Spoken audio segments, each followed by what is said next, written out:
Salom do'stlar, hozir men sizlarga Roblox sirli narsasini ochishga harakat qilaman. Birinchi bo'lib kiyimlarni 5000 yoki 10,000 Robuxga olishinglar mumkin. 10 ta Robux 10,000 emas. Hozir ko'rsataman. Birinchi bo'lib o'sha odamni ustiga bosamiz. Bosganimizda xuddi mana shunaqa kiyim cho'tki bo'lib turadi, to'g'rimi? Uni 64 Robuxga olasiz. Lekin men sizlarga 10 ta Robuxga olishni o'rgataman. Uning uchun men details degan narsani ustida bosib, men ishtoni bilan kiyimini ko'rasiz, o'zi 5000, 10,000 bo'ladi ikkalasi va kellasi o'zi 54,000 ekan. Shunaqa qilib tekinga уже tekinga o'zgarlar. Mana hammasiniki shunaqa. Kirib ko'ringlar xohlasanglar. Hozir emas, har doim turadi. Masalan, mana shuni hozir ko'ramiz qancha ekan. Qani bu yerda ko'raylik.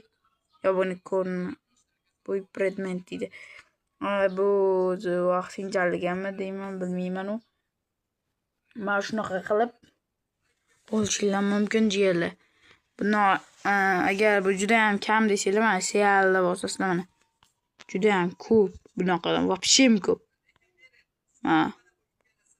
Mana uni o'zi ham dahshat turadi, qaranglar odamlaringda. Uyda o'rasizlar, jiyanlar. Sog' bo'linglar.